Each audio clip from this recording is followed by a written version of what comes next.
Today we're going to be discussing some NHL trade rumors, and they mainly involve the Pittsburgh Penguins. There's a news article released by TSN yesterday indicating the Penguins and Jim Rutherford may be working on a major move to shake up their team. I've got all the details, and I'll give you my thoughts coming up next.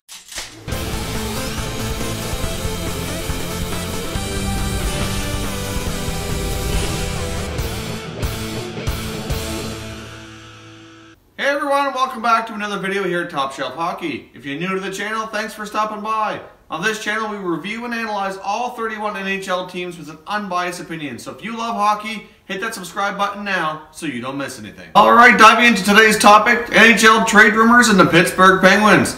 As indicated on TSN, the Pittsburgh Penguins and Jim Rutherford may be working on a major deal to shake up their team.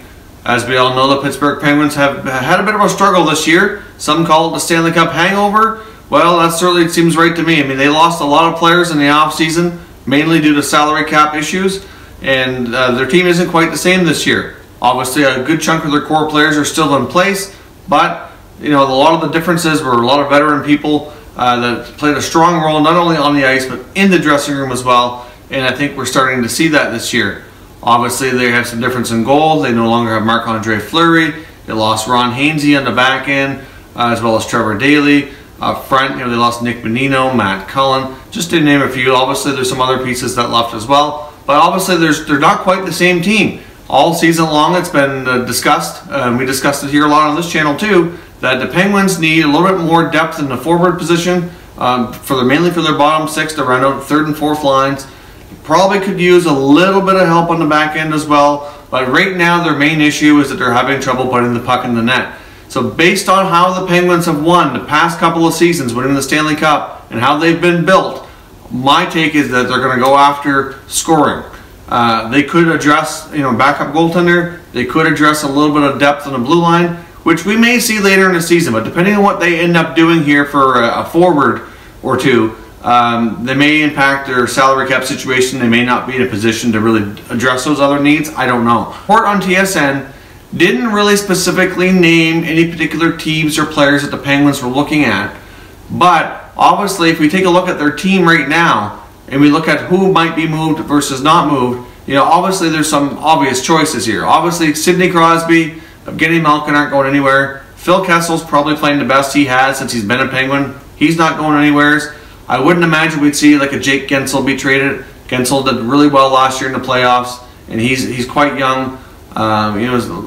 There's lots for him to learn and develop. I think he could really develop into a consistent scorer in this league. I can't see them moving Guentzel. However, there is lots of other options, and with some bigger salaries that might have some ability to bring in a top player. So if we take a look, for example, Carl Hagelin, prime candidate that might be on the way out. I mean, he's making $4 million. He didn't have a great year last year, off to a slow start this year. Now, obviously, with those type of numbers, hard to say if other teams would want him, but he certainly does have some scoring ability, and he has really great speed. So we'll see. I'm sure the Penguins would be interested in dealing him. I just don't know if there'd be interest on the other side. At the same time, there's been some speculation about Patrick Hornqvist. I'd be a little bit surprised if they moved him. I mean, depending on what they're getting back, obviously you have to look at every deal. But he's been a big player for them, and certainly brings a lot of that grit and intangibles in front of the net that they don't really have otherwise. Otherwise, you have to even look at guys like Connor Sheary and Brian Rust as potential players. The only issues there is there's not a whole lot of money being earned on those salaries. Sheary is at $3 million though, so I think he'd be more likely to be moved more than Rust. Rust is still completing his entry-level deal, only making, I think, $6.25 or $6.50. So considering that where their cap space is right now, they're going to have to move some money out to bring in a better player, and that's why I don't think a lot of the younger guys are going to be really considered, except for maybe Sheary. Now, the only thing with Connor Sheary is I think he could get labeled as if you look at some guys in the past that have played with top players, like for example Matt Molson, when he was at the Islanders, played well with Tavares. A lot of people didn't think he would do well away from Tavares. Now, obviously, he did have some success, but that's really fizzled out, and it's kind of proven a lot of points correct. A lot of teams and fans out there seem to think you take Sheary away from Crosby and the players he plays with in Pittsburgh, and that maybe he won't do so well. I mean, he's been inconsistent as it is while playing with those guys. So as much as they may be looking to move him out, you never know though. Some other teams that want some youth with some, at least he has good experience, maybe looking to make a move there. So as far as potential targets moving out, I'm going to go ahead and say that Carl Hagelin, Patrick Hornqvist, Connor Sheary are your three most likely guys going out. Now the one big name, if you look behind me here, that I think they're taking a look at is Evander Kane. I think it's pretty clear that the Buffalo Sabres are going to be sellers this year. Obviously they've bottomed out. They're going to probably rebuild yet again. The ever rebuilding Buffalo Sabres saga will continue. Evander Kane's going to be a UFA, and I think he'd be a prime target as a rental player for the Penguins. They may not keep him beyond this year, depending on how things go and what their cap situation is for next year. But either way, if they want to make a push to, right now they didn't make a push to get into the playoffs to defend their title. So obviously, he can score. He's a proven 30 to 40 goal scorer. Putting him on a wing with Malkin or Crosby, I think, would be dynamite. No guarantee that he's going to gel with them, but I think that potential is high. So if you look at the Buffalo Sabres, might be a prime target for Penguins, the Penguins to deal with. Now, I'm not really sure because this report from TSN didn't really specify any teams or players. This is a speculation on my part, but I think the Penguins need to take a long, hard look at Evander Kane. I know I've been a proponent on here before indicating that they should look at Tyler Bozak, and that's something they should look at. But if they go get Kane, that might tie up enough cap space that it's not going to be possible to do Bozak as well. But right now they're having hard enough time scoring that Tyler Bozak's not going to be the answer. Even though they need depth at center, they've shown like guys like Jake Gensel, for example, can play center if need be. He's played center when Malkin was been injured. So really, if you look at it, if you needed an extra center, they could possibly slide him in. Riley Sheehan really hasn't played that bad. He's picked things up in the last probably half dozen games.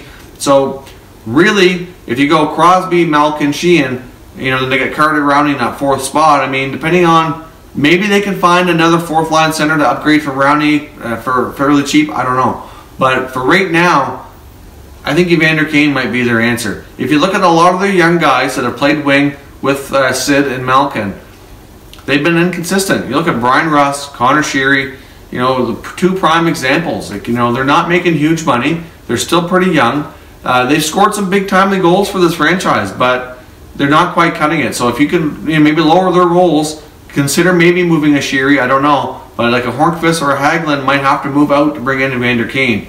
But I think there's a pretty good possibility that if the Penguins really, if there's truth to this report, and the Penguins are looking at making a major move, I think this is a prime target that they're looking at. Now, could there be other pieces involved going back and forth between Pittsburgh and Buffalo? I think there's a good possibility. We all know Pittsburgh's more likely willing to trade Ian Cole. I'm not sure what else they're willing to part with at this point on the back end.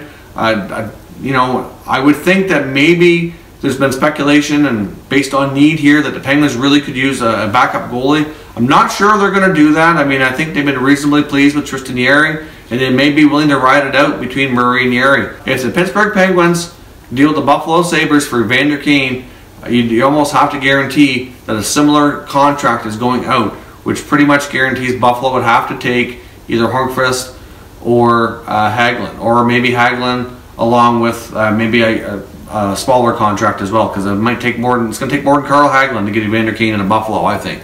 So let me know what you think. Do you think the Pittsburgh Penguins should be looking at Evander Kane? Do you think it's quite possible that Jim Rutherford could get this deal done? Obviously the Penguins need scoring. He's a proven scorer. Buffalo's rebuilding and are not going to be anywhere near the playoffs, so they are a prime candidate to be selling assets off and might be willing to make a deal here with the Penguins. So let me know in the comments what you think, if you think this deal makes sense, and do you think it's likely going to happen. If you liked this video, make sure you hit that like button. Don't forget to leave a comment, let me know what you think of these trade rumors. Do you think it's possible the Penguins could land Evander Kane? If you're new to the channel, hit that subscribe button in the middle of your screen so you can keep watching Top Shelf Hockey.